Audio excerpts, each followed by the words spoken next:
ডিঙ্কা, আমার মনে হয় এত লোক একটা গাড়িতে আটবে না, মনে হয় না আটবে না, বুঝলি তো? তুই আর আমি একটা আলাদা গাড়িতে চলে যাই। হ্যাঁ মা, চিন্তা করো না, আমি বরং একটা ক্যাব বুক করে নিচ্ছি। এটাই তোমার প্রবলেম, জানো তো মা, এটাই প্রবলেম। এত বছর ধরে যে পাপার সঙ্গে তোমার দূরত্বটা একটু একটু করে বেড়ে গেছে না, তার জন্য কিন্তু এটাই দায়ী। এটা এমন একটা জিনিস যেটা চোখে তো আঙুল দিয়ে দেখানো যায় না, আর বলেও বোঝানো যায় না। অথচ দেখো, কোনো কিছুর মধ্যে কিছু নেই, একটা সামান্য কথা বলে তুমি আমাদের সবার মধ্যে একটা ইরিটেশন তৈরি করে দিলে। কি বললাম আমি? কি এমন বললাম যাতে তোরা একেবারে ইরিটেটেড হয়ে গেলি? সেটা যদি বুঝতে তাহলে তো হয়েই যেত। যাবো, আমি কোনো বিষয়ে কোনো কথা বলতে চাইছি না, কারণ আমি জানি আমি একটা কথা বললেই সবাই রে রে করে তেড়ে আসবে। আশ্চর্য, আমি কিন্তু ইরিটেট হওয়ার মতন কোনো কথা বলিনি, তাও তোরা আমার কথা ইরিটেট হচ্ছিস।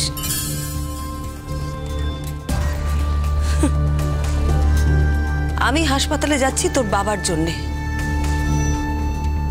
তুই তোর বাবাকে নিয়ে যাচ্ছিস তোর গাড়িতে করে। সত্যি কথা বলতে কি, তোর বাবার সাথেও আমার যেতে ইচ্ছে করে না, আর তোর গাড়িতেও আমার যেতে ইচ্ছে করে না। সেই জন্য তোদের সাথে আমি যেতে চাই না। সত্যি কথাটা অপ্রিয়, শুনতে ভালো লাগবে না, সেই জন্য বলতে চাইছিলাম না, কিন্তু তোরা আমাকে বাধ্য করলি সত্যি কথাটা বলতে।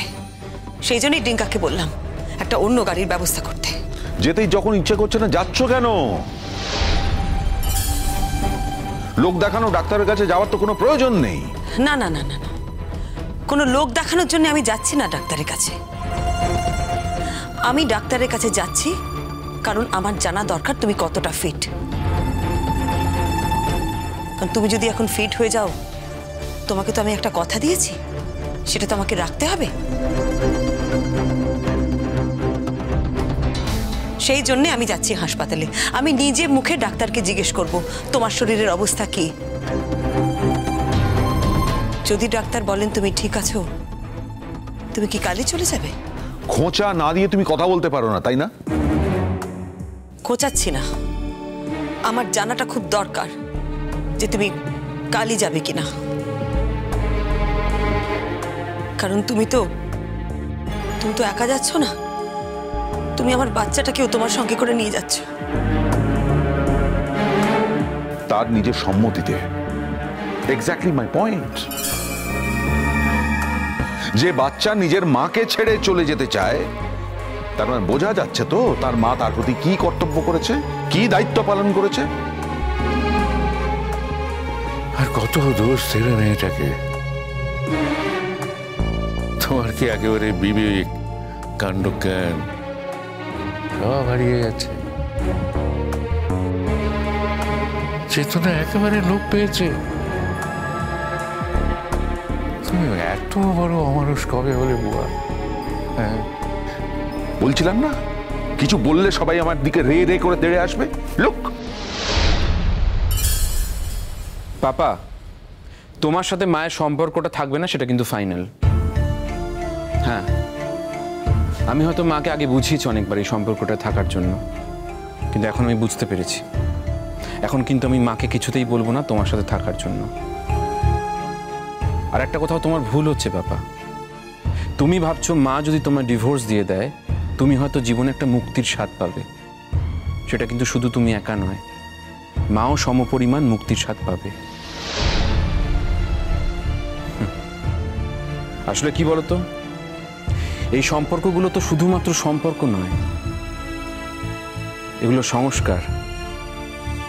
আর যখন কোনো সম্পর্ক ভেঙে যায় তখন এই সংস্কারের পিছুটান কিন্তু মানুষকে ছাড়ে না। কিন্তু যাই হোক, এই সম্পর্কটা থেকে বেরিয়ে আসতে পারলে আমার মা মুক্ত হবে, জীবনে প্রথমবার মুক্তির স্বাদ পাবে। আর আরো একটা কথা, এই পুরো প্রসেসটা হতে হয়তো কিছুদিন সময় লাগবে। এর মাঝে তুমি কিন্তু মাকে অসম্মান করবে না। মা কিন্তু গায়ে পড়ে তোমায় কোনো অসম্মান করেনি। আর পাপা, এটা ভদ্রলোকের চুক্তি, আশা করি তুমি লঙ্ঘন করবে না। ডিঙ্কা, জানিস তো, অবশ্য তোকেই বা কি বলবো, লেমন তো। কিন্তু লেম্যান হয়েও একটা কথা তো বুঝতে পারছিস যে পাপার উপরে কোনো রকম মানসিক চাপ এখন দেয়া যাবে না। পাপার কথাই বলা উচিত নয়, পাপার কোনো রকমের উত্তেজনা এখন শরীরের পক্ষে ক্ষতিকারক, তাও এরকম করছিস। তাই না?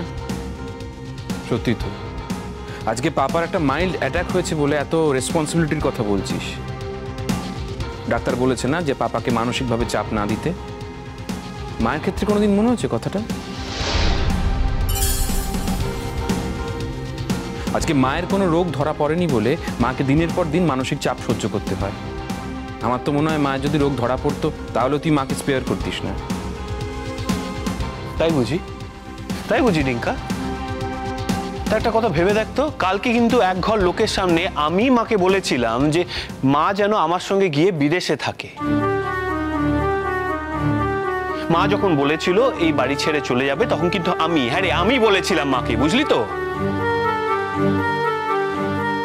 একটা কথা ভেবে দেখতো, পাপা তো মাকে বাড়ি ছেড়ে চলে যেতে বলেনি, বরং পাপা নিজে বাড়ি ছেড়ে চলে যাচ্ছে পাপার পোষাচ্ছে না বলে। এই অবস্থায় যদি মাও বাড়ি ছেড়ে চলে যায় তাহলে আমাদের সোশ্যাল প্রেস্টিজটা কোথায় যাবে? হ্যাঁ, এতক্ষণ যে দাঁড়িয়ে দাঁড়িয়ে সোশ্যাল প্রেস্টিজ নিয়ে, আমাদের মান সম্মান নিয়ে এত বড় বড় কথা বলছিলিস, তার বেলায় দেখো অনিরুদ্ধ, দেখো সত্যি আমি তোমাদের ফ্যামিলির পার্সোনাল অ্যাফেয়ার্স নিয়ে কথা বলতে চাই না, কিন্তু এরকম একটা কথা শুনলে কথা না বলে থাকতে পারা যায় না। তুমি বলছো যে তোমার মা বাড়ি থেকে চলে গেলে তোমাদের বাড়ির সোশ্যাল প্রেস্টিজ নষ্ট হবে, তাই তো?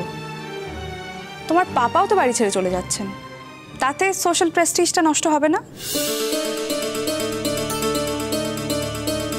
আর তোমার মা তো নিজের থেকে বাড়ি ছেড়ে চলে যাচ্ছেন না, তোমার পাপা চলে যাচ্ছে বলে আন্টিকে এই বাড়ি ছেড়ে চলে যেতে হচ্ছে। আর দেখো, ব্যাপারটা শুধুমাত্র তো এরকম নয় যে তোমার পাপা তোমার মার সঙ্গে থাকতে পারছেন না বলে বাড়ি ছেড়ে যাচ্ছেন। উনি এই বাড়ি ছেড়ে অন্য একজন মহিলার সঙ্গে থাকতে যাচ্ছেন। এই জিনিসটা তো খোলা মনে তুমি একবারও বলতে পারছো না।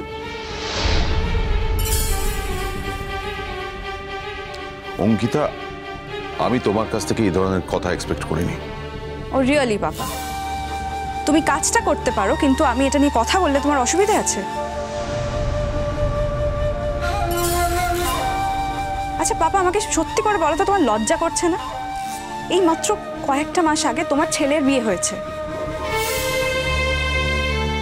দেখো, ব্যাপারটা হচ্ছে এইরকম যে আমরা এইসব ব্যাপারে কিছুই জানতাম না, আমরা পুরোপুরি অন্ধকারে ছিলাম। না, তোমার যদি এরকম কোনো প্ল্যান থেকেই থাকতো তাহলে তো আগে আমাদের বলতে পারতে, আমাদের ফ্যামিলিকে। এটা তো শুধুমাত্র একটা লাভ ম্যারেজ নয়, এটা তো একটা নেগোশিয়েটেড ম্যারেজ। এখানে আমাদের দুজনের ফ্যামিলিজ দাঁড়িয়ে আমাদের বিয়ে দিয়েছে, সেখানে তোমারও এই ব্যাপারটা হাইড করে যাওয়াটা উচিত হয়নি। অঙ্কিতা, ঠিকই তো বলেছে। তুমি তো কারো কথাই ভাবলে না, না নিজের কথা ভাবলে, না ছেলে মেয়েদের কথা ভাবলে, আমাদের কথা তো ভাবলে না, আর বৌমার কথা ছেড়েই দাও। বাবা, কেন শুধু শুধু আপনার ছেলেকে কথা শোনাচ্ছেন? যার সিদ্ধান্ত নেওয়া সেটা তো নেওয়া হয়েই গেছে। আপনার ছেলে তো একা সিদ্ধান্ত নেয়নি, আমিও সিদ্ধান্ত নিয়েছি। আর আমি যে সিদ্ধান্ত নিয়েছি সেটা থেকে আমি আর কিছুতেই নড়ব না।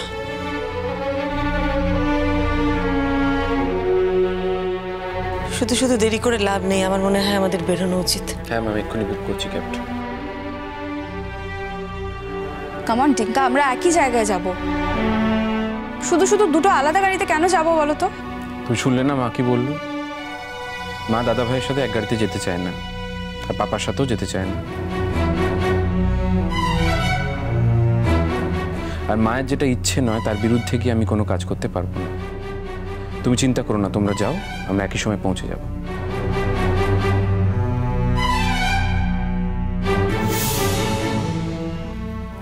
পারলাম না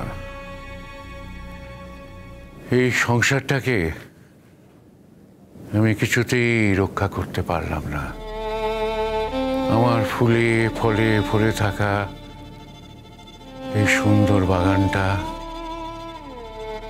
শুকিয়ে মরুভূমি হয়ে গেল। এই বয়সে এসে এই যন্ত্রণা সহ্য করা কি কষ্টের। এই ঝড় যার জীবনে এসেছে সেই একমাত্র বুঝতে পারে। বাবা, আসছি আমরা। আপনি চিন্তা করবেন না বাবা, সব ঠিক হয়ে যাবে, শুধু সময়ের অপেক্ষা। আসছি। চলো, আসছি দাদু ভাই।